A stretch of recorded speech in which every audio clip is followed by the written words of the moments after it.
말씀 나의 인생이 겁내 멀었구나. 모든 삶은 이긴 후에 그날이 있는겨. 승성나무 비부렁겨 그 영광이 우리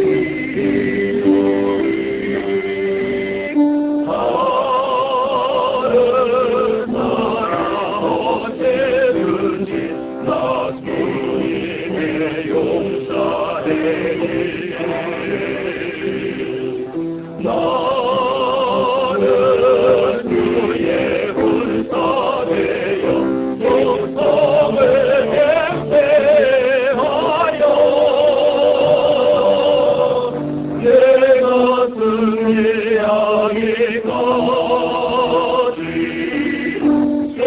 손으로 싸우리. 너의 용사된 나에게 주의 일가리 소서.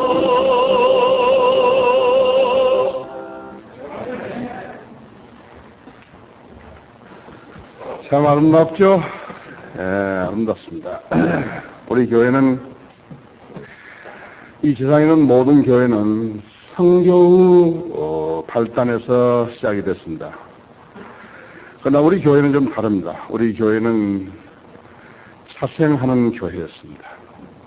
우리 교회는 선교로 해서 된 교회가 아니고 우리는 자체적으로 그냥 생긴 교회입니다. 하나님의 방식에 따라서 무에서 유를 창성하신 하나님께서 우리 교회를 그분의 뜻 가운데서 세워주신 것입니다. 저는 어디서 파송받지도 않았고 한 그리스도인으로서 단일 교회가 없었기 때문에 교회를 하나님 말씀으로 오는 사람들과 더불어서 교회를 시작하게 된 것이 성신여교회입니다. 그래서 차선 교회들이 있을 거예요. 어딘가 있겠지만은 우리 교회는 좀 특별합니다. 우리 교회는 또 아까 위클립 바이블 트랜스레이터들이 성경 번역자들이 했던 거 이런 보셨죠? 이 세상에서 가장 소중한 사역을 감당하고 있는 것입니다. 하나님 말씀을 이제 번역하고 보급하고 확산시키는 일이 있습니다. 세계에는 약 4,000개의 언어가 있지만요, 언어는 두 가지로 할 수 있습니다. 첫째는 그 말을 다른 언어로 파생시킬 수 있는 언어가 있고, 그 다음에는 자기 부족만이 사용할 수 있는 그런 언어가 있는 것입니다. 전자 언어들은 성경을 번역해서 다른 사람들을 그런 사용할 수 있는 언어들로 성경을 번역해 주는데 기여하게 되는 것입니다. 우리 언어는 그 중간에 있다고 보면 되겠습니다. 오늘 저는 하나님의 말씀을 우리 선교주간, 특히 우리 선교주간이 이렇게 우리처럼 선교주간을 갖는 교회가 아마 드물 거예요. 그래서 위로부터 주신 지혜를 따르면은 모든 것이 다 합당하게 되는 것입니다. 그래서 선교주간 또 조금 전에 그 사중창 하시죠? 너무 아름답죠, 그렇죠? 그래서 모든 것이 우리 교회로 인해서 이렇게 새롭게 되는 것 같습니다. 우리는 자생하는 교회고, 우리는 성경을 가지고 있고, 성경을 번역하고 보급하고, 그다음에 출간하는 일에 기여하고 있고, 앞으로도 이제 중국하고 일본 또 러시아 이런 성경을 주님 오실 때까지 우리 말과 더불어서 발행하려고 하는 것이 우리 교회의 사역의 일환입니다. 또 수많은 선교사들이 이 가운데서 배출돼야 됩니다. 그래서 오늘은 제가 여러분들이 똑같은 하나님 말씀을 전하는 것이 여러분들 좀 그렇죠? 그래서 오늘은 좀 제가 특별히 해서 어떻게 생애를 소중하게 썼는 것인가 하는 거예요. 아까 그 사람도 아까 그 성경 번역자도 있잖아요. 자기 생애를 어떻게 그렇게 썼을까요? 그렇죠? 그래서 어떻게 쓰는 생애가 가장 아름답게 쓰여줄 수 있는 것인가? 사람은 다 죽는다 이거죠. 질병으로 죽고 늙어서 죽고 사고로 죽고 그렇지만 누구나 다 임종은 맞는 거라고요. 그래서 우리 그리스도인들은 안 죽고 죽지 않고 영원히 살 수 있지만요. 주님이 지금 오늘 저녁에 오신다면 우리는 안 죽고 살 수 있는 거라고요. 그러나 우리 지상 삶을 사는 동안에 우리 영생을 얻은 사람으로서 어떻게 사는 생이 가장 가치 있는 것인가?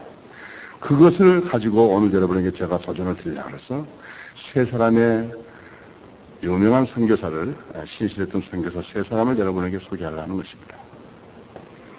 우선 여러분은 성경 요한일서 4장 10절을 펴보십시오.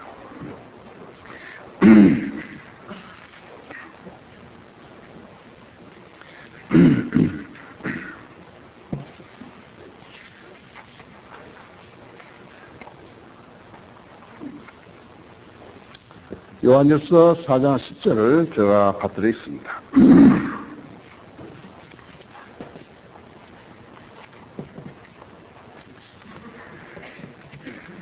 여기에 사랑이 있으니 우리가 하나님을 사랑하는 것이 아니요 그분이 우리를 사랑하시고 그의 아들을 우리 죄들을 위하여 화목 제물로 보내신 것이라 합니다. 잠깐만 기도하십시다. 전능하신 아버지 하나님, 이렇게 하나님의 자녀들로 가득 찼습니다. 저희들은 우리 주 예수 그리스도의 이름을 높이기 위해서 이 자리에 모였습니다. 우리 교회를 통해서 이제 선교주간을 주셔서 저희들은 1997년을 가장 아름답게 장식하고 있습니다. 또 저희 목회자들이 지역 목회자들 모임을 갖도록 하셔서 저희들은 아름다운 신교의 시간들을 가졌습니다. 서로 도전을 주고 도전을 받는 그러한 하나님 방식의 교제를 가졌습니다. 주님 그 모임을 풍성하게 해주셔서 감사드립니다. 이제 저희들은 세계 선교를 의식하고 또 우리 각 성도들이 선교에 대한 열정을 지니게 하기 위해서 이런 선교 주간을 마련했습니다. 주님 이 선교 주간에 복 주시고 저희 성도님들에게 색다른 그러한 주님 사랑을 심어주시기 원합니다. 이 시간을 온전히 주님 손에 부탁합니다. 제가 이제 하나님의 귀하게 하나님께서 쓰신 종들 세 사람을 소개하려고 합니다. 이제 저희가 소개하는 이 선교사들의 생애를 통해서 저희 성도님들이 많은 것을 배우고 또 하나님께 헌신하고 재헌신하는 귀한 계기로 삼기를 원합니다. 이 시간은 성령님께 의탁합니다. 성령님께서 이 시간을 써주시기 원합니다. 악한 세력의 길이 방해하지 못하도록 지켜주시기 원합니다. 우리 주 예수 그리스도 이름으로 기도했습니다. 제가 오늘 세 사람의 생일을 소개하면서 좀 너무 지루하실까 싶으니까 간단하게 하면 여러분 지루할 일도 하나도 없습니다. 너무 여러분들이 많이 도전받을 것입니다. 제가 존 엘리엇은 이 존 엘리엇과 데이비드 브레이너드는 두 사람은 미국 인디안들에게 선교했던 두 선교사고요. 그들의 생애를 어떻게 마감했는가 여러분들이 보시면 참으로 눈물겹게 들으실 수 있습니다. 그 다음에는 조나탄 고포스. 이 선교사는 캐나다에서 1900년 초에, 1800년 말과 1900년 초에 중국 내륙 선교단에 이렇게 파송되어서 거기서 중국에서 선교하다가 어떻게 많은 사람들을 주님 앞으로 인도하고 또 어떻게 주님을 섬겼는가 이 세 사람을 소개하려고 합니다. 이 모두 다 예수 그리스도를 자기 몸보다 더 사랑했던 사람들입니다. 그래서 나는 나의 생애를 어떻게 써야 가장 가치 있게 쓸 것인가 그것을 가지고 오늘 제가 여러분에게 도전을 드리려고 하는 것입니다. 여러분이 지금 어떤 나이에 어떤 처지에 있든지 그건 상관없습니다. 여러분 남은 생애를 어떻게 써야만이 가장 유용하게 쓰는 것인가 하는 것입니다. 그래서 존 엘리엇은 여러분이 잘 알고 계시겠지만 1622년에 영국 태생으로 캠브리지에서 공부했던 그러한 학생이었습니다. 이 존 엘리엇과 여기에 지금 데이비드 브레이너 두 사람 다 퓰리탄 그러한 믿음의 그룹들에서 자라났습니다. 퓰리탄은 앵글리칸 처치나 로마 카톨릭 처치에서 영국 국교나 그다음에 로마 카톨릭에 대해서 항거했던 퓨리탄 모임들입니다. 그래서 몇 년간 학교 교사를 한 동안에 이 존 엘리엇은 영국에서는 신앙생활 하기가 무척 어렵다는 그런 것을 실감하고 미국으로 건너갔습니다. 여러분 1600년이면 지금 미국이 아직 국가로서 아직 독립하지 않은 때인 것을 여러분이 감안하셔야 합니다. 그래서 1631년에 마사추세츠에 도착을 해서 아직 마사추세츠는 그 주가 이제 한 국가로 세워졌지만요, 아직 지금 채 2년도 안 됐을 그때입니다. 그래서 이제 자기가 거기 마사추세츠 도착해가지고 영국에 있는 자기의 세 형제와 세 누이를 불렀고, 그 다음에 약혼녀까지 마사추세츠로 불러왔습니다. 그래서 보스턴 근교 락스버리라는 데서 대리 목사로서 부름을 받았던 것입니다. 거기 한 교회가 세워졌고, 이제 거기에 대리 목사도 아니고 아직 대리 목사였다가 1632년 10월에 그곳에서 약혼녀 호남 머포드와 이제 결혼을 했습니다. 그래서 이 락스버리 그 시에서 첫 번째 결혼으로 등록이 됐다고 합니다. 당시에 뉴 잉글랜드, 영국에서 이주한 많은 백인들에 의해서 전염병으로 인디안들이 죽어갔습니다. 아까 거기도 사실은 그 외국 사람이 오면 무슨 아이들을 잡아간다든지 잡아 죽인다든지 이러한 소문이 퍼지는 것은요, 인종이 서로 다르면 전염병이 해가지고요, 그 면역이 약하면 그냥 죽어버리는 거예요. 그것이 가장 큰 문제였던 것입니다. 예, 어린아이들이 그렇게 타 인종하고 이렇게 섞이면요, 거기에서 오는 질병을 이겨내지 못하고 죽어버리는 것이 가장 큰 문제였대요. 아까 거기서도 우리들에게 이렇게 보여준 것입니다. 그래서 심지어는 뭐라고까지 이야기를 했냐면, 이제 그 백인들에게 허락한 땅이 아메리카 미국 대륙이라고 본 것이죠. 그래서 인디안들이 죽어간 것을 보고서 백인들은 뭐라고 했냐면 자기들을 위한 청소 작업을 했다고 이렇게까지 했던 것입니다. 하나님께서 그렇게 한 것이라고는, 하나님께서 그렇게 한 거 아니죠. 그래서 엘리엇이 이들에 대한 선교 열정을 갖기 시작한 동기는 부르심에 있지 않고 필요에 있었습니다. 어제 내가 우리 여기 친교 시간에 이야기했죠. 모든 동기는 필요에 의해서 시작된다는 것입니다. 그래서 1644년 40세에 그는 선교를 시작했던 것입니다. 그가 필요한 것을 보았고, 자기가 그 필요에서 자기가 가용한 사람이라는 것을 생각하는 것이에요. 여러분도 마찬가지예요. 여러분 지역에 누가 목사가 될 것인가, 여러분 옆을 쳐다볼 것이 없이 지역계에 필요한 건 당연하잖아요. 그래요? 그 다음에는 내가 그 사람이구나, 내가 가용할 수 있는 그 사람이라는 것을 여러분이 보았다면 여러분들은 좋은 동기에서 시작할 수 있는 것이에요. 그래서 첫 번째 했던 일이 알고퀸이라는 인디안 언어를 배우기 시작한 것입니다. 그러니까 2년간으로 배웠는데, 2년간 배웠는데 목구멍으로 발음하고 고저 장단으로 해서 이렇게 의사를 소리로 내가지고 의사를 전달하는 비문자적인 언어였는데 그것을 배운 거라 했어요. 그때 한 전쟁에서 잡았던 인디안 포로가 이제 이 사람의 선생이 된 거라고 했어요. 그 언어에 대한 선생이 된 거예요. 1646년 가을에 엘리엇은 처음으로 인디안들에게 설교를 했는데, 근처에 사는 인디안 소 집단에 가서 이제 설교를 한 겁니다. 인디안들이 반응이 어떤가 하니까 전혀 먹혀들어가지 않는 거예요. 언어도 좀 그렇겠지만 생소한 이 복음에 대해서 그들은 전혀 반응을 보이지 않았다고 했습니다. 그래서 이제는 두 번째 설교를 하게 됐는데, 두 번째 설교를 한 것은 유구암이라고, 이제 그 사람들이 지은 그런 천막같이 치는 그런 천막초, 거기에 가서 이제 상당히 많이 숫자가 모였었는데 거기에 가서 이제 설교를 했는데, 이때는 반응이 상당히 있었다고 했어요. 그래서 1시간 이상을 이렇게 설교를 했는데 1시간 이상 그 사람들이 경청을 해준 거예요. 그런데 설교가 끝나자 그 인디안들이 질문을 하기 시작했어요. 그 질문들을 보니까는 호기심이 많았고 놀라운 것들이었고 흥미진진했다고 이렇게 기록하고 있는 것입니다. 그 2주 후에 다시 그곳을 방문했는데 그때는 두 사람의 목사를 거기에 데리고 갔다 했어요. 그러니까 이제 이 호기심에 찬 사람들이 그렇게 많이 나온 것이 거기 나왔다고요. 그래서 십계명과 그리스도의 사랑에 대해서 설교를 했는데 몇몇 인디안들이 반응을 보였다고 했어요. 눈물을 흘리면서 울고 있었다고 했어요. 여러분 신기하지 않으세요? 미개한 민족이라고 생각했는데 하나님 말씀이 들어가니까요. 이렇게 반응을 하고 울고, 그래서 여러분들 죄에 대한 가책을 느끼고, 그 찔림을 받고 하는 것이 여러분 신비하지 않냐고 했어요. 근데 그들도 다시 질문을 했는데 가장 대답하기 난처했던 것은 왜 그 전에 왔던, 당시 이전에 왔던 그 백인들은 이런 복음을 안 전했냐는 것이죠.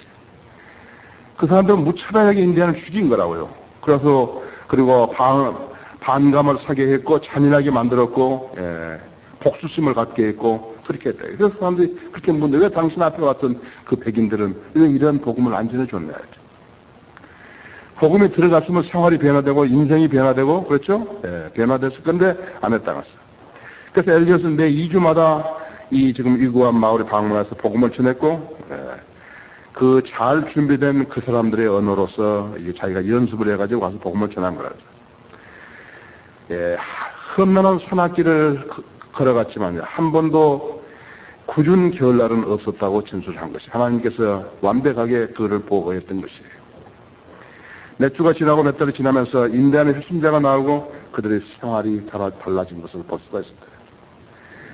근데 엘리엇은 이제 그때 엘리엇이 잘못했던 것이 하나 있는 것 같아요. 제가 볼 때는 자기는 잘못했다고 생각 안 한 거예요. 인디안 마을을 만들어가지고 어디 하지 다른 인디안들하고 좀 구별시켜보자 하는 그런 것을 시작을 했는데, 그러니까 복음을 전하는 일 외에 그 일을 하다 보니까 많은 시간을 뺏긴 것이죠. 그래서 이제 기도 마을을 설립한 것은 성공을 했는데, 그리고 유럽식으로 이렇게 길도 내고 각각 이제 땅을 구분해가지고 집도 짓게 만들고 그래서 그런 것을 했다고요. 그리고 또, 출애굽기 18장에서 그 모세의 장인 히드로가 이제 그 10부장, 50부장, 100부장, 1000부장 이렇게 했지 않았어요? 근데 그 사람 1000부장까지 안 했지만 10부장, 50부장, 100부장 이렇게 해가지고 이제 나이 먹은 사람들이 그 인디안들을 관장하도록 그렇게 만들었다고 했어요. 그 사람이 생각했던 것은, 존 엘리엇 생각했던 것은 참다운 그리스도인 신앙이라는 것은 마음과 생각을 변화시킨 것은 물론이고 생활 자세도 변화시켜야 되겠다는 것이죠. 그건 옳은 이야기였다고요. 그러나 하나님께서 그 사람에게 하는 것은 생활을 변화시키기 위한 그것이 아니라 복음을 전해서 그 사람을 변화시키라는 것인데 너무나 깊숙이 생활에 개입해버린 거라고요. 그러니까 복음을 전하는데 소홀히 하게 된 거라고요.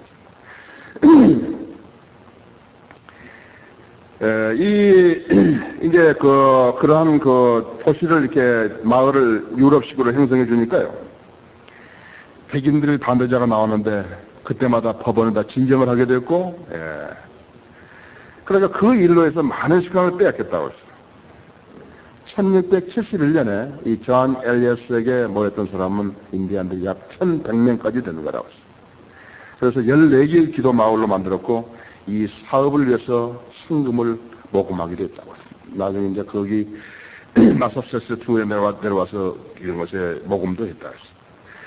근데 아까 말씀드린 대로 이런 일에다 치중하다 보니 자연히 이 사람은 영적인 일에 소홀하게 됐다 했어요. 처음 개신자가 나온 뒤로 3번 더 설교한 것뿐이라고. 그래서 침례식은 1651년까지 지연시켰어요. 그리고 자기가 복음 전해가지고 5년까지 지연시킨 거예요. 이건 비성경적이었다고 하죠.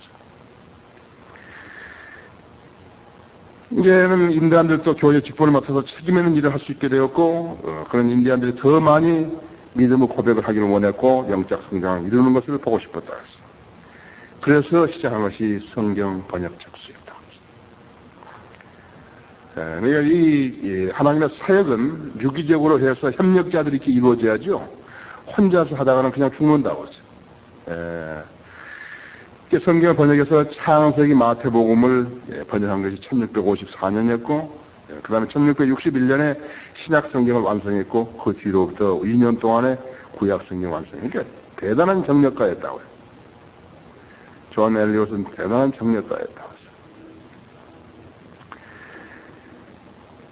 그때 이제 그 비난들이 있었는데 어떻게 하니까 차라리 그 언어를 배워가지고 그 사람들 언어로 이렇게 성경을 번역하느니 그 사람들의 영어를 가르치는 것이 더 효과적이 아니었겠느냐 하는데 저도 후자가 동감이라고요.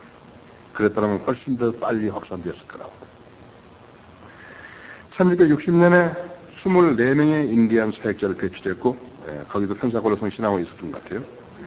그래서 마을마다 학교를 세우고 가르치게 했고, 인디안들을 유럽 문화에 이렇게 익숙할 수 있도록 그렇게 만들어줬다. 그런데 그때 이제 킹 필립 왕의 전쟁이라고 영국하고 미국하고 전쟁이 있었던 것이에요. 그때부터 백인들이 인디안 땅을 잠식하기 시작한 거예요. 1년에 치열한 싸움 끝에 손해보면서 인디안 쪽이었고 13개 마을이 황폐하게 됐는데 여기 일구한 마을도 역시나 황폐하게 됐다. 이 기도 마을은 다른 부족들이 정부군과 싸웠을 때 정부군에게 협조를 했는데 그들의 공정은 인정해 주지 않고 이 인디안들을 똑같이 취급해가지고 모두 다 마사추세츠 보스턴 항구에 있는 어떤 황량한 산 섬으로 이렇게 유배를 보내버린 것이에요. 먹을 것도 잠자리도 의약품도 없는 형편없는 그런 곳에 모두 다 수용되었던 것입니다. 엘리엇은 그의 겨울에 그것을 여러 번 찾았고 이곳에 유배당한 인디안들은 뒤에 남아있던 인디안들보다는 훨씬 행복했지만 뒤에 남아있는 인디안들은 무차별하게 살해당했다고 해요. 여기는 이 사람들 생명은 보존됐죠. 그래서 이 전쟁이 끝나자 인디안들은 옛 거처로 돌아갔다. 먼저 유교한 마을로 돌아갔다. 그러나 엘리엇은 그들을 도와서 이 재건에 힘썼지만 생활은 예전과 같지 않았다고 하죠. 이 사람들은 점점 더 영적으로 퇴폐하게 됐고 믿음을 잃어버리는 그런 사람들이 되었다고. 특히 그 정부군에 가담했던 인디안 군인들은 술에 이제 찌눌려가지고요. 완전히 버려버린 거라고 했어요. 그래서 그들이 술에 가까이 되고 이제는 그 전쟁의 피해를 느끼고 이렇게 했을 때 이 사람들은 더 영적인 문제들은 더 관심을 기울이지 않게 된 것입니다.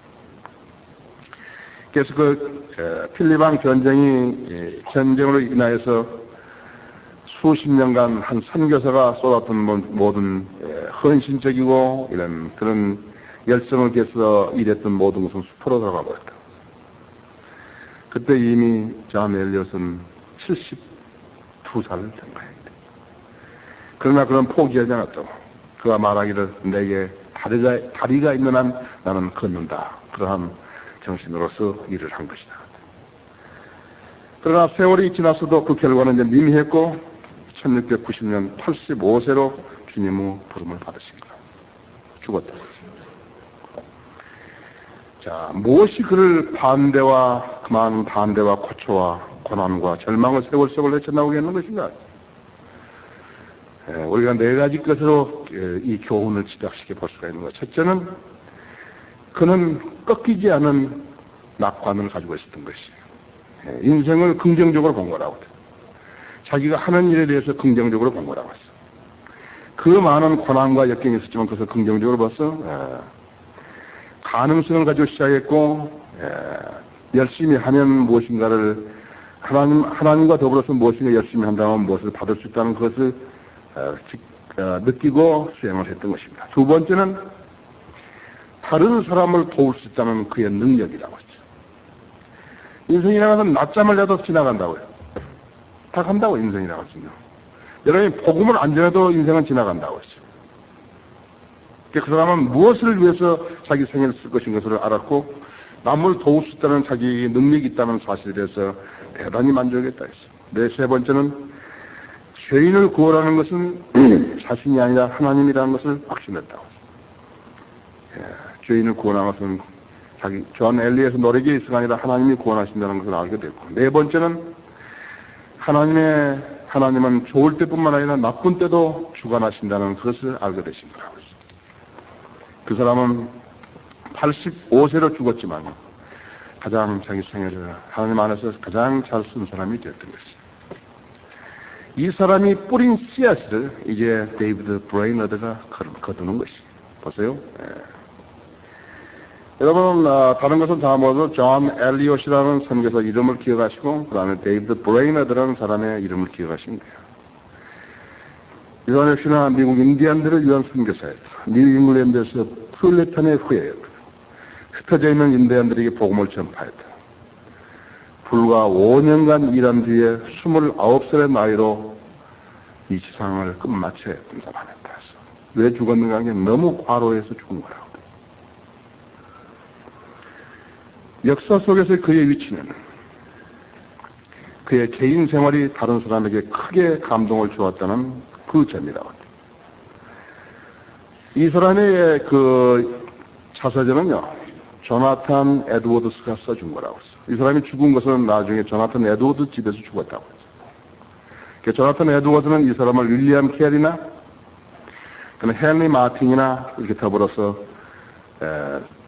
소중한 훌륭한 그런 선교사의 모범으로 보는 것이에요. 그래서 이 지금 조나탄 에드워드가 쓴 그 자서전은요, 이 사람의 자서는 소중한 그리스도인 문학의 고전이 되었고 선교사의 귀감이 되었다고 해요. 왜냐하니까 많은 사람들에게 감명을 끼친 거예요. 저도 여러분도 오늘 저녁에 이 데이비드 브레이너드의 생애를 듣고서 많은 감동을 받으시기를 바라는 것입니다. 이 사람의 선교 방법은 이 존 엘리엇 했던 그 방법과는 사뭇 달랐다고 했어요. 데이비드 브레이너드는 1718년 하담 코네티컷에서 출생해서 군함매 8살 때 아버지를 잃고 14살 때 어머니를 잃었다고 했어요. 그래서 어린 나이에 이렇게 됐기 때문에 죽음에 대한 것을 실감을 했다고 했어요. 소년 그 청년기 중에 다른 집 아이들이 맛볼 수 있었던 행복과 기쁨을 맛보지 못하고 살았다고 했어요. 늘 냉정했고 또 공부만 했으며 무엇보다도 자기 혼의 상태에 관해서 관심이 컸다고 했다. 20세 농촌에서 자기 누나와 잠시 살다가 다시 하담으로 돌아와서 늙은 목사집에서 생활을 하게 되는데, 그 경건한 목사는 브레이너드를 좋은 제자로 자기 제자로 만들고 싶었지만 그의 조언은 브레이너드가 필요한 것과는 거리가 멀었다고 했습니다. 내가 보니까는 상당히 젊은이로서요, 그런 생활을 했기 때문에 좀 고집이 자기 주관이 셌던 것 같아요. 1739년 9월에 그는 예일 대학에 입학을 했고, 그때 21살인데 예일 대학에 입학을 했다고. 예일에서 첫 태어난 사람들의 종교적인 무관심이 그를 괴롭게 했지만 곧 조지 휘필드의 영향으로서 분위기는 많이 달라졌대요. 당시 미국에는 대각성 운동이 일어났습니다. 우리나라도 이제 좀 있으면 대각성 운동이 일어날 것이에요. 많은 사람들이, 우리 이제 성경이 우리 빼는 책들 있잖아요. 우리가 지금 이렇게 지역 교회들 세워주고 하면 이제 대각성 운동이 일어난다고. 막 통곡하면서 내가 왜 방언했던가, 내가 왜 칼빈주의라는 것을 가졌던가, 이제 할 거라고죠. 그래서 그때부터 기도 모임과 성경 공부들이 하나둘씩 그 캠퍼스에서 생겨났어요. 그런데 학교 당국에서는 이것이 종교적인 열성을 두려워해서 탈과하지 않고 있었던 것입니다. 그가 한 교수를 위선자라고 비평했던 것이 확인이 돼서 퇴학을 당합니다. 그가 예일에 있던 동안에 에베네zer 펜버턴이라는 사람이 인디안에 대해서 선교할 기회에 대해서 감동적인 설교한 것을 듣고서 그 사람이 크게 이제 이 지금 데이비드 브레이너드가 감동을 받은 것이에요. 보존을 받아서 감동을 받고 결심을 하게 되면 하나님의 일을 하는 것이, 하나님께서 그 사람을 쓰시는 것이에요. 1742년 11월 뉴욕에서 펜버턴을 다시 만나서 상의하게 되었고, 펜버턴은 스코틀랜드 시작한 선교단체 The Society in Scotland for the Propagation of the Christian Knowledge라는 그러한 선교단체의 책임자였는데, 스코틀랜드에서 시작한 이제 그 선교단체의 시작인데, 이 사람이 지금 인디안 선교에 책임맡고 있었던 사람이라 했다. 그래서 그때 인디안들을 선교사로 두 사람을 보았는데, 사실은 데이비드 브레이너드는 거기에 채택자로 보이지는 않았어요. 그런데 어떻게 해서 데이비드 브레이너드가 채택이 된 거라고 하죠. 첫 번째 과업은 뉴욕에서 카우나미크라는 곳에서 언어의 수업을 받는 것이었는데, 그것은 잠깐만 받았다 했어요. 이 8년 동안이나 인디안들에게 이 사역을 했던 존 서전트라는 사람이 자기 아내와 함께서 이 사역을 도왔었는데, 존은 100명 이상의 핵심자들을 침례를 주었고, 그리고 성경 일부를 번역해서 존의 뒤를 이을 젊은 선교사를 양성하는 것이 좋은 기회같이 보였는데, 브레인어드는 그 사람하고 생각이 달랐다고. 상당히 그 자기 주장이 강했던 것 같아요. 그래서 독자적인 노선을 취하기로 한 거다. 그러니까 지금 이 존 서전트라는 사람이 8년 동안 닦아놓은 그 길을 전수하지 않고 자기는 독자적으로 이제 일을 사역을 하겠다는 거예요. 근데 이 브레인어드는 광야 생활, 야외 생활에 대해서 전혀 이런 그 준비가 안 된 사람이다. 또 인디안의 언어도 몰랐다고. 그의 초기 여정은 외롭고 낙담스러웠다고 기록하고 있다고 했어. 내가 인디안 가운데서 성공할 것이라고는 보이지 않았다. 내 혼은 곤비했고 나는 죽고 싶었다. 이렇게까지 일기장에 쓰고 있다. 그 스토크브리지로부터 인디안 통역 한 명을 동원받았는데 몇 주 동안은 통역 없이 인디안들에게 설교를 시도했다고 했어. 그러나 그의 노력은 수포로 돌아갔고 그의 생은 비참해졌다고 했어. 복음을 전했는데 저는 반응이 없다. 무엇보다도 하나님이 자기를 쓰셨는가? 그런 의구심이 찰 때는 견딜 수 없게 되는 거라고 했어. 이 사람이 이렇게 쓴다. 나는 알바니에서 18마일 떨어진 몹시 우울한 광야에서 살았다 했어. 나는 가난한 스코틀랜드 사람을 거처해서 더부살이를 했는데 그의 아내는 말이라고는 한마디도 하지 않고 살았다 했어. 내가 먹은 음식은 껄쭉한 옥수수죽과 삶은 옥수수, 잿불에다 구운 빵이었다. 내 잠자리는 널판 위에 건물을 깔아놓으면서 시작했다. 나의 일은 고달프고 어려웠다. 매일같이 도보로 3km의 험한 길을 오가야 했다. 나는 인디안들로부터 그만큼 떨어져 살아 있어야 했기 때문이다. 오늘날 선교사들처럼 미국에서 가져온 거 별거 다 가져오고 푹신한 더블 침대에다가 킹, 퀸 침대에다가 가져왔다 했어. 그 다음 해 여름에 그는 인디안 마을 근처에 자기 움막을 지었다. 그러나 인디안들을 복음화시키겠다는 그 시도는 여의치 않았다. 그가 보는 광야의 첫 번째 겨울은 혹도가 있고 병까지 들었다. 또 한 번은 숲속에서 길을 잃기도 했고 한 번은 물에 빠져서 겨울철에 흠뻑 젖기도 했다. 1744년 3월에 카마미크에서 1년을 지냈는데 그는 인디안들에게 마지막 설교를 했다. 그가 그의 선교 사역으로 절망을 느꼈지만 기성교회로부터 목사로 초빙을 거절하고 인디안들에게 일을 전념하겠다고 다짐을 했다. 브레인어드가 두 번째로 파송된 것은 펜실바니아에 있었다. 필라델피아 북쪽 델라웨어 강변에 있는 사람들에게 했다. 여기에서는 잘 받아들여졌고 가끔 추장의 집에서 말하도록 허락을 받았다. 거기서 새로운 통역을 만났는데 술 취한 버릇이 있었고 그는 영적 지식에는 흥미가 없는 사람이었다. 그래서 브레인어드가 설교를 하면 엉뚱한 결과가 나왔다. 통역도 잘 못했고 설교를 망쳐버린 거라대요. 그래서 인디안들이 복음을 접할 기회가 아주 심하게 됐다 했어. 델라웨어 강에서 몇 개월을 보낸 뒤에 서스케하나 강을 따라서 서쪽으로 향했다. 그것은 힘든 여정이었다. 우리가 광야로 나가는데 볼 수 있는 것은 가파른 산, 깊은 계곡, 섬뜩한 바위들 뿐이에요. 그 길을 우리가 통과해야 하는 것이었다. 설상가상으로 브레인어드 말이 무시무시한 곳에 떨어져서 다리가 부러졌기에 그 말은 죽이지 않고서는 안 되었다.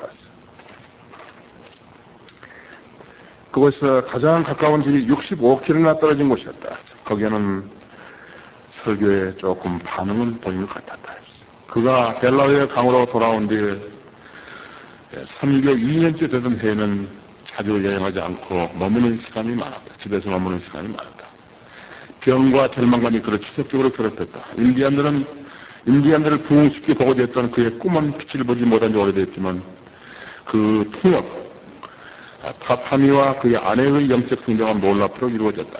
델라웨어 강에서 머물렀던 그 해가 많은 손실로 여겨졌고 아무것도 성취한 것이 없이 자기의 금융만 받았다는 죄책감에 사로잡혀 있었다. 그리고 그런 죄책감과 중압감은 그 일을 그만둬야겠다는 시험에 빠지게 되었다. 그런데 1745년 여름 정신이 번쩍 드는 이야기를 들었다. 150km 남쪽 크로스윅성 뉴저지에 있는 일단은 인디안 집단이 있는데 그들은 복음의 호의적이라는 것이었다. 그래서 즉시 그것으로 이동이 갔다. 그 말은 사실이었다. 뉴저지에서 있는 인디안들은 복음을 듣는데 보다 열성적이었고 백인들도 멀리서 설교를 들으러 왔다. 그는 일주일 이내에 25명의 침례를 주게 되었고 다가오는 겨울은 학교도 세웠다. 참다운 열매는 그의 여름에 1745년 여름에 인디언들 가운데 일어난 부흥이었다. 물론 통역을 썼기에 가장 기본적인 복음과 진리에는 전할 길이 없었지만 부흥과 영적 각성이 일어서 그들은 설교에 반응을 많이 보였다. 그의 일기 8월 6일 아침에 그들에게 설교했더니 그들은 몇 마디 말해도 눈물을 흘리며 울고 신음하였다. 오후에도 그들은 내가 설교하는 곳에 모여들었으며 40명이고 수용할 곳에 55명이나 들어갔다. 그들은 보다 온순해졌고 생활이 변화된 것을 볼 수 있었다. 지금 여기 요한일서 4장 10절에 강조했을 때 경청한 것 외에는 별다른 반응이 없었는데 40명 중 3명을 제하고는 소리 지르며 울고 있었다. 그들은 두려움으로 인해서 마음을 낸 것이 아니라 신령은 뚫리는 복음의 힘 때문에 마음이 녹아진 것입니다.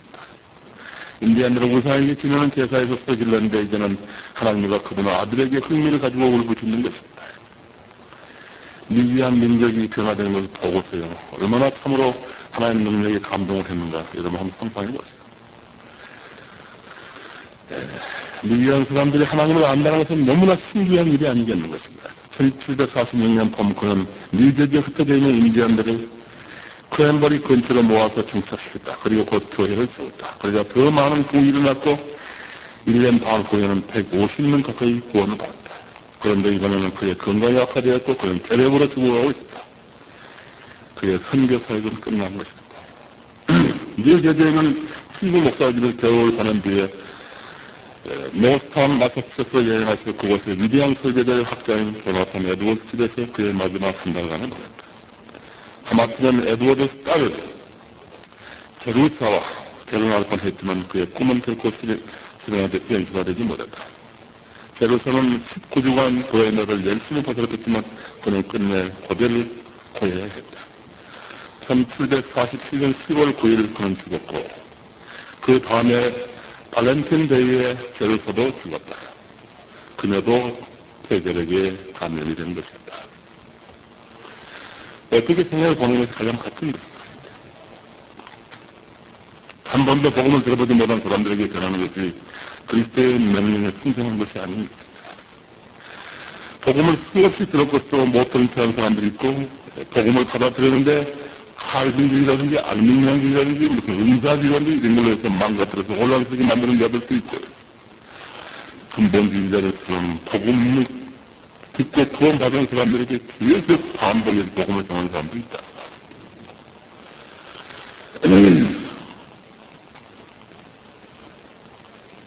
이스라엘은 지금도 하나님의 사랑 모험사입니다. 예수 그리스도가 부르는 건 모험사입니다. 우리가 가장 복음을 전하기 어려운 곳에 복음을 전하는 것이 선교사라고 생각합니다. 그가 말하기를 자기가 아는 것은 예수 그리스도 뿐이다. 내가 예수 그리스도를 안 전하려면 내게 뭐하러 왔겠느냐는 거죠. 나는 그 예수 그리스도를 전하지 않으려면 할 말이 없다고 그 사람한테 이렇게 해줬다. 다른 선교사라고 달리 그는 집을 개방했어요. 자기 집에는 개봉틀도 있고 또 스토브도 있고 스토브도 있고 그 다음에 오르감도 있고 또 유럽식 이렇게 이 옷장이라든지 이런 것도 있고 그렇게 그때 이제 그런 걸 다 가지고 갔겠죠. 중국 사람들이 그걸 구경하러 오는 거라. 집을 구경하러 오는데 구경하러 오는 사람들에게 친절하게 대해주고 그 사람들이 구경하러 오면 거기 복음을 전하고 또 자기 아내 로사린도 중국 여자들이 오면 중국 여자를 모아놓고 거기서 설교를 하고 그랬다. 저는 아까도 말씀드렸지만 필요에 의해서 하는 거라. 필요에 의해서 하는 거라. 어디 전혀 복음을 전할 사람도 없고 들어보지 못하는데 어떤 부족이 가까이 돼요. 여자밖에는 또 우리나라에서 한 여자밖에는 복음을 전할 사람들 그 사람은 설교 안 하겠어요? 해야죠. 여자는 남자가 설교해서는 안 된다고 해서 설교 안 하고 있으면 곤란하다. 복음을 전해야 될 거 아니야. 그렇죠. 다만 다 있는 데서 남자가 설교할 사람이 여자가 설교하면 안 된다. 다른 부족에 가서 설교할 때 그 사람들을 트레이닝시키는 것은 여자가 트레이닝시키지. 그 여자 선교사라고. 그래서 하루에 8시간 설교하고 자기 집을 개방했는데 5개월 남기던 기간에 25,000명이나 다녀갔다. 잘한 것이다. 그것이 후에 고포스가 다른 마을을 찾아다니는데 그때 자기 집에 왔던 사람들이 자기를 기억하는 거예요. 아, 나 당신 집에 갔더니 당신이 친절해 주었다. 그 사람도 막 책상도 갖다 놓고 의자도 갖다 놓고 차도 따라주고 그러면서 이제 친하게 돼서 복음을 전하게 된 거예요. 1900년 아까 그 막스 리벨리언이 끝나고 그런 문화혁명 같은 그런 것들이 끝나고 고포스 사역에 끝났지만 사역에는 상당한 지장을 가져온 것 같아요. 그래서 다시 그 사람들은 그런 생명의 위협을 느끼고 캐나다로 돌아갔고 고포스만이 남편만이 나중에 이제 먼저 중국으로 돌아왔고 그 아내가 나중에 이제 돌아왔다 했어요. 근데 고포스는 어떠한 계획을 한 사람이 세웠냐면 어떤 이렇게 동네에다 큰 천막 같은 거 쳐놓고 거기서 함께 사는 것이에요. 필요한 사람들하고 같이 함께 살고 또 같이 일할 사람들 같이 살고 하는 그런 생활을 계획했는데 이제 자기 아내의 생각이 달랐다 했어요. 그런데 그렇게 대중하고 친한 건 좋지만 나중에 감염이 되니까 죽더라는 거예요. 벌써 그때까지 네 명의 자녀가 죽었고 그 뒤에 한 명이 더 죽었는데 4명의 자녀를 잃은 그 어머니로서는 그것을 염려하지 않을 수 없었는데 남편은 안 했다 했어. 남편은 아내의 그런 건의를 묵살하고 자기 마음대로 했다 했어. 그래서 1908년에 로자린들은 캐나다로 돌아왔고 아내는 돌아왔고 아내는 남편에게 이렇게 썼다 했어. 내가 캐나다에서 불치병에 걸려서 몇 개월을 못 산다고 했을 때 전부를 치면 돌아오겠느냐고 했다. 워낙에 그래서 이런 남편 같은 대답을 유보했다. 그래서 고포스 자기 남편이 또 아내에게 질문했다 했어. 만약 우리나라에 전쟁이 나가지고 내가 영국 군인으로서 자기 임무를 망가하고 전쟁 중에 지부에서 부른다고 집으로 갈 수 있겠느냐고 대답해 보라고. 역시나 아내도 대답을 유보했다. 1900년 초에 그 부흥사건 사역은 발판을 구축하였고 1907년 다른 선교사와 함께 우리나라에 왔다. 우리나라에 와가지고 부흥운동 여러 교회에서 영향을 끼치게 됐다. 교회들은 물론이고 학교들도 많이 강화시켜줬다. 그래서 그 사람이 한국에서 다시 만주로 들어갔던 것이다. 다른 사람들은 그의 선교 열정을 따라갈 수가 없었다.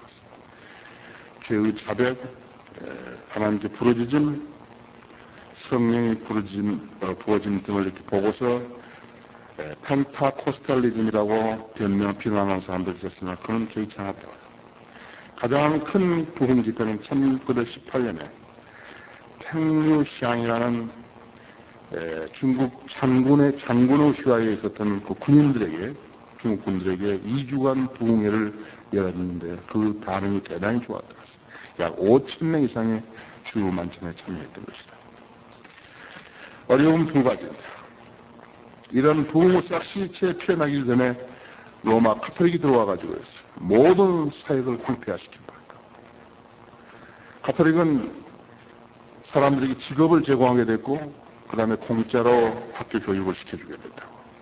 그러다 보니까는 또 공짜로 이 기숙사에서 먹여주고 잠재워주고 하니까는 모두가 그쪽으로 가버렸다 했어요. 그러나 그러한 카톨릭 그런 기세에 고포스에 하는 말이래. 우리는 카톨릭과 경쟁할 수 없다 했어. 우리는 사람을 돈으로 사서 라이스 크리스찬을 만들 수 없다. 쌀을 주고 사는 크리스찬을 만들 수 없다고 얘기했다. 둘째는 내부 알력이라고 했어. 그때도 역시나 근본주의자들하고 현대주의자들하고 싸움이라 했어. 그러나 늘 복음을 제대로 전하는 편에 진리를 선호하는 편에 진리를 실행하는 편에 서야 됐었다. 복음은 구원은 예수 그리스도의 십자가를 통해 이루어진다는 그 사실에 벗어나면 안 된다. 타협이라고 했어요. 거기서 벗어나서는 안 된다 했어요. 그는 그의 선교 생활로 인해서 얻은 지병으로 73세 선교지를 떠나겠다 했어요. 그리고 실명하게 됐다. 실명을 했지만은 중국인은 협조를 얻어서 사역을 지속했고 74세 카나다로 돌아와서 18개월 동안 눈 먼 채로 여행을 하면서 500회 이상을 설교한 거라. 죽기 직전 주일날에 4번 설교한 거라고. 한 사람이 수백 명의 동양인에게 이러한 놀라운 간증을 남겨놓은 거라고.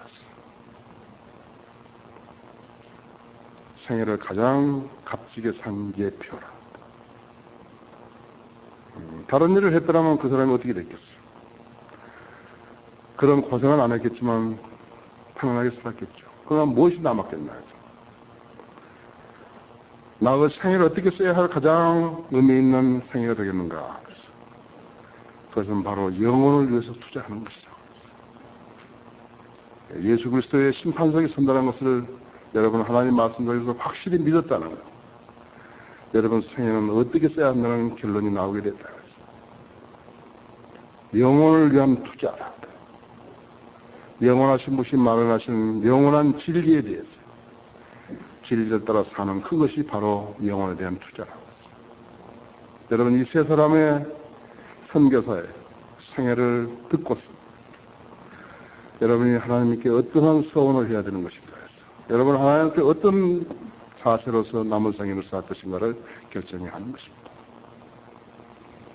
다 같이 일어나셔서 아까 우리가 522장 찬송 불렀을 때 여러분은 하나님 앞에 기도하고 싶으신 분이요. 무엇인가 여러분이 하나님께 서원하고 싶으신 분은 이 자리에 앞으로 나오시길 바라는 것입니다. 오늘 1997년 선교주간에 여러분이 하나님 앞에 결심했던 것이죠. 여기 지금 내일 증인 대리하는 내용하고 똑같은 거라고 하죠.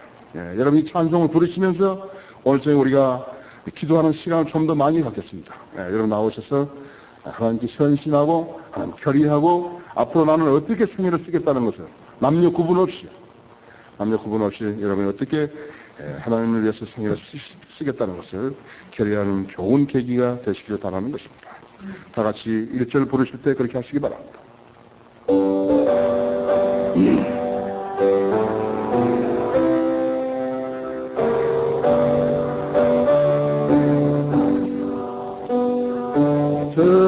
세상이 하여 일 시작했으니 만백성 다서 주성 기다립니다. 내 가운데 빠져 죽어야 하리까 못 듣고 죽어야 하리까 끝나고 기도해 내일 주인 되리라 세상 모든 사람들은 그 사랑을 보러 자비해 그 복음 전하니 그 죄인들을 해결시켜 구해 주옵소서. 구원하려고 수고하신 것 맞은 것이 않으면 그 사랑 모르리. 삼나가 기도해 매일 증인 되리라. 세상 모든 사람들 듣고 그 사랑을 도록 만백성 구하려 주의 임하니 그 사랑 멀리 이 복음을 전합니다. 남은 곳에 가서 선하지 못하되 나 어디 있게 되든지 늘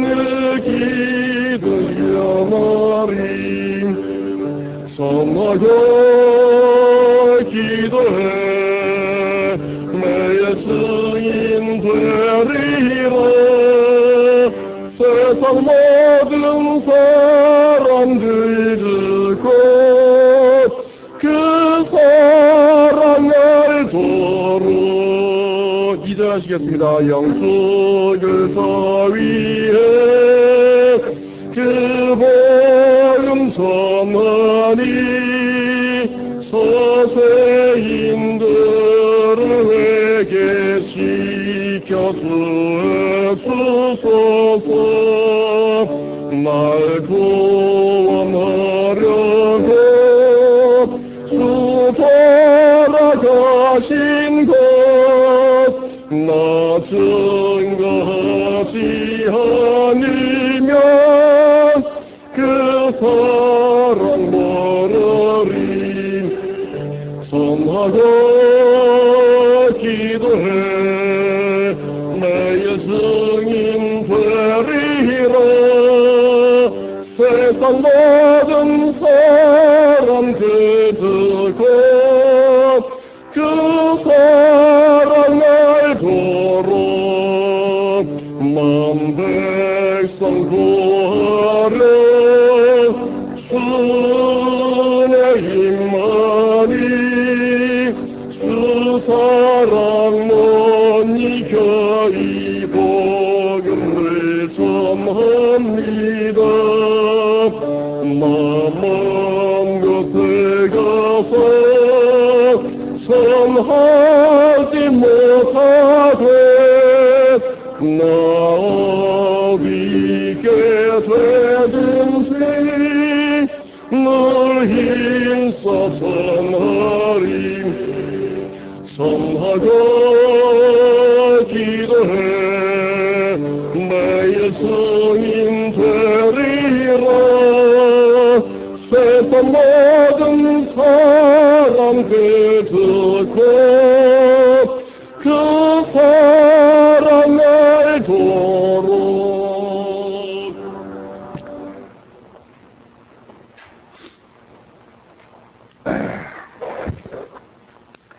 차이를 제가 하나를 알려드리면요.